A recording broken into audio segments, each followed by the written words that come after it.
자, 이 영상을 찍는 이유는 매번 처음 플레이하시는 분들이 오시는데 제가 직접 설명해 드리는 게 좋긴 한데 상황이 여의치 않을 때가 많고 하필 토요일 날 목이 좀 많이 아파요.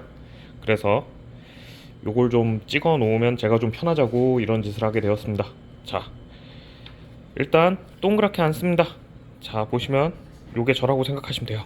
여러분들이 10명이라고 치면 이렇게 앉아 계시고 저희는 보통 이렇게 생긴 진행판을 씁니다. 만드느라고 제가 고생 많이 했어요. 근데 저거를 촬영하고 설명할 때 쓰기는 좀 번거로우니까 일단 요걸 기준으로 설명을 좀 할게요. 자, 일반적인 마피아 게임하고 형식은 비슷해요. 낮에는 토론을 통해서 사람을 공개 처형을 하거나 혹은 그냥 넘어가기도 합니다. 밤에는 악마가 활동해요. 일반적인 악마들은 밤에 사람을 해칩니다. 악마 타입이 참 많아서 다른 방식의 악마도 있긴 해요. 근데 일단은 보통 악마는 밤에 사람을 해야 합니다. 직업은 크게 선의 편, 악의 편 그렇게 나뉘고 더 세부적으로 들어가면 네 가지 정도로 나뉩니다. 여기서 여행자랑 텔러는 제외할게요. 텔러는 저를 의미하고 여행자는 지금 아실 필요 없어요. 마을 주민 선한역입니다. 나름대로 강력한 정보를 갖는데 문제는 이게 반쪽짜리예요. 여러 사람이랑 정보 교환을 통해서 자신의 정보를 조금 더 세밀하게 조정해 나가야 돼요.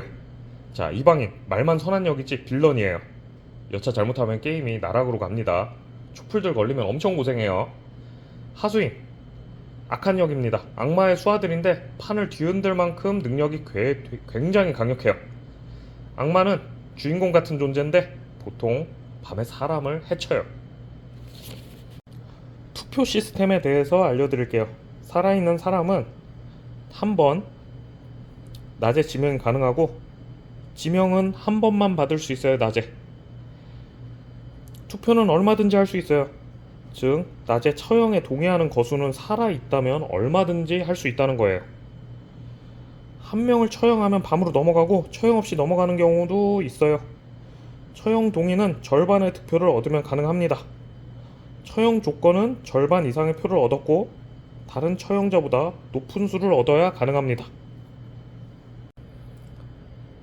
절반 이상의 표를 받더라도 동일하게 투표를 받은 사람이 있으면 처형 조건이 성립이 안 돼요.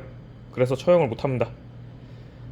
한 명이 지명받을 시 최후 변론을 준비하고 최후 변론이 끝나면 시계가 돌아갑니다.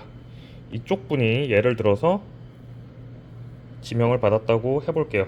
자, 저는 악마가 아니고 어쩌고저쩌고 막 얘기를 할 겁니다. 그럼 제가 중간에 들어가서 이렇게 지시봉 같은 걸 들고 이렇게 돕니다. 제가 가리키고 있는 지시봉이 자기 앞을 지나가기 전에 손을 들어주셔야 투표가 집계가 됩니다. 자기 앞을 완전히 지나가고 나면 손을 들어도 집계가 되지 않아요. 투표를 못한다는 얘기죠. 이 게임의 특징 중 하나로 말씀드리면 밀담이라는 게 있습니다. 밀담은 2명 이상의 사람만 그룹 지어서 대화를 나눌 수가 있어요. 저희는 밀담이 시작되면 화장실부터 아주 난리가 나요. 당연히 참여하는 분들이 동의를 해야지 같이 밀담이 가능하고 시간은 텔러가 임의적으로 정하는데 저희는 한 7, 8분 정도 드려요. 끝나면 공개 토론이 시작됩니다. 죽었을 때 일반적으로 죽어도 전체한테 당신의 정보는 공개되지 않아요. 죽은 건 이렇게 표시합니다. 일어나서 보셔서 만약에 자기 자리가 이렇게 뒤집혀 있다. 아, 우리는 여기 초가 있는데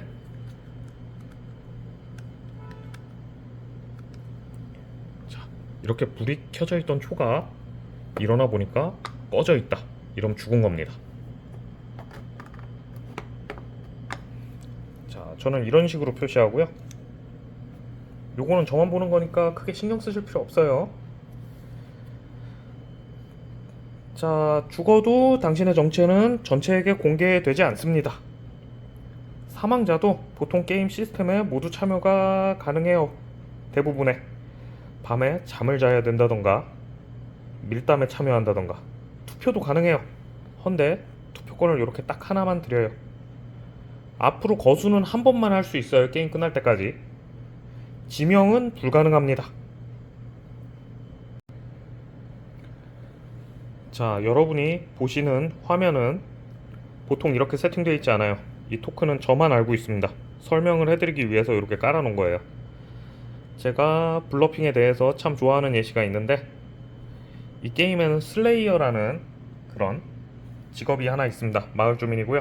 특수한 능력을 하나 가지는데, 게임에서 한번 악마를 공개적으로 선택하면 그 악마는 죽습니다. 보통 게임이라면 여기 있는 스파이 같은 악의 하수인이 저 슬레이어인데요, 능력 사용하겠습니다 하고 지명을 하면 사회자는 정신 차리세요, 당신은 그게 아니에요 인데, 이 게임에서는 사회자가 아무 일도 일어나지 않았습니다 라고 얘기하고 그냥 끝납니다. 즉, 일반적인 블러핑에 대해서 텔러는 어떠한 개입도 하지 않습니다. 마지막으로 승리 요건에 대해서 말씀해 드릴게요. 시민팀은 여기 있는 이 악마를 처단하면 이깁니다. 악마를 낮에 처형으로 처치하면 이겨요. 자, 악마는 마을에 2명만 남기고 자신도 생존하면 이겨요. 매뉴얼상으론 마을에 2명만 남으면 이긴다. 시민은 악마를 처단하면 이긴다. 헌데 이 두 가지 조건이 상충되었을 때 시민이 이기게 되어 있어요. 자, 해서 이렇게 악의 편이 2명 남았고 선의 편은 1명만 남았어도 게임은 끝나지 않아요. 악마는 어떻게든 결론적으로 이 사람이든 아니면 선의 편이든 1대1 상황을 만들어야 이깁니다. 자, 요런 경우에도 이렇게 만들어야 이겨요.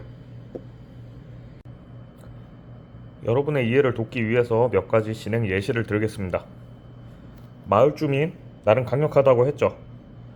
세탁부는 이 상태로 게임이 시작됐다고 가정했을 때 여긴 빈자리들이에요. 자, 예를 들어서 이런 식으로 이 2명 중에 1명이 수도승이라는 토큰을 보고 진행합니다. 그러니까 둘 중에 1명은 확실하게 자기 편이라고 믿을 수 있겠죠. 자, 이방인이 왜 빌런인가에 대해서 생각해보면, 자, 여기 주정뱅이가 있습니다. 이방인 중에서도 재미있는 이방인이에요.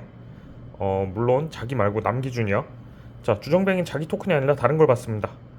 그리고 자기가 여기 있는 이 직업인 줄 알고 있어요. 여기선 예시로 슬레이어를 들겠습니다. 악마인 걸 눈치채고 저 슬레이어 능력 사용하겠습니다 하고 써도 능력이 안 나가요. 왜냐하면 이 사람은 슬레이어가 아니고 주정뱅이이기 때문이죠. 이런 식으로 팀에 해악을 끼치는 존재들이 이방인입니다. 자, 만취와 중독에 대해서도 말씀을 드릴게요. 이게 만취한 건데 독살범이 중독을 시키거든요.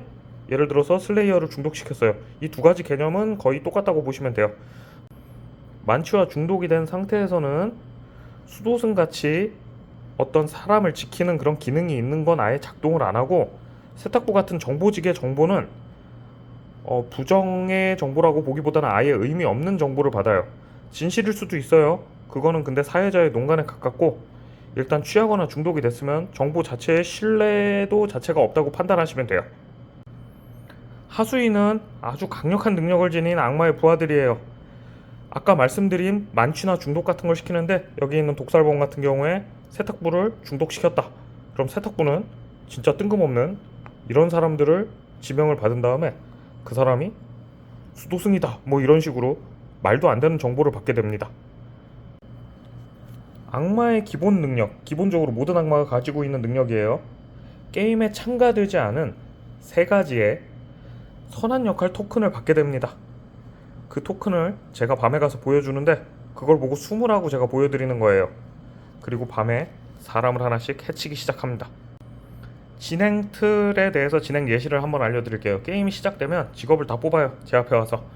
그러면 이 토큰은 가져가지 마시고 저한테 다시 주셔야 돼요. 자, 혼자만 직업 일단 아시면 되고, 저는 세팅하기 위해서 작업 들어가니까 기존 고인물들한테 궁금한 거 많이 물어보고 계시면 됩니다. 당연히 자기 직업만 집중적으로 물어보면 바로 걸리겠죠?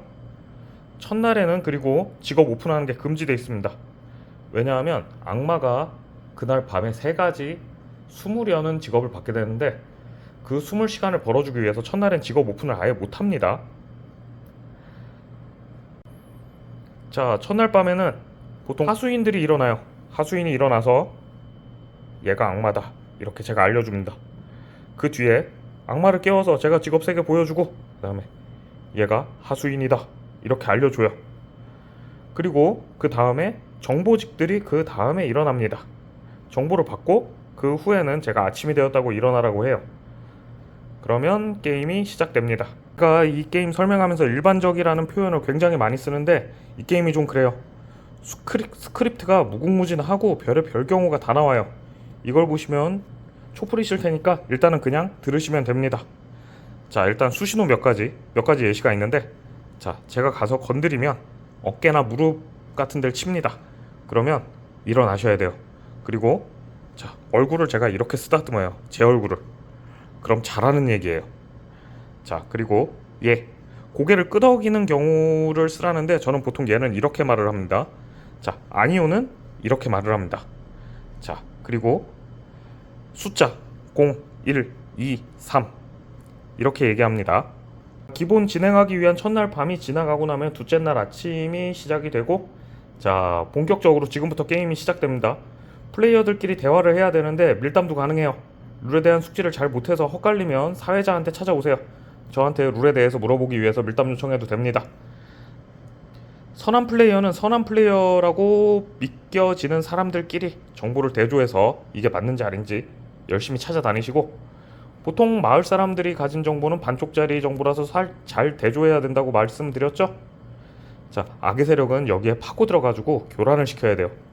둘째 날 밤이 되면 악마가 지키는 직업 같은 캐릭이나 조건부 정보직들이 등장하고, 자, 그리고 악마는 이제부터 사람을 해치기 시작합니다.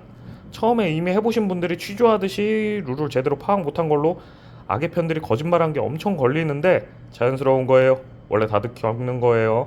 인문 의례 같은 겁니다. 이 게임은 그렇게 삽질했다고 해서 망가지거나 바로 끝나지 않으니까 괜찮아요.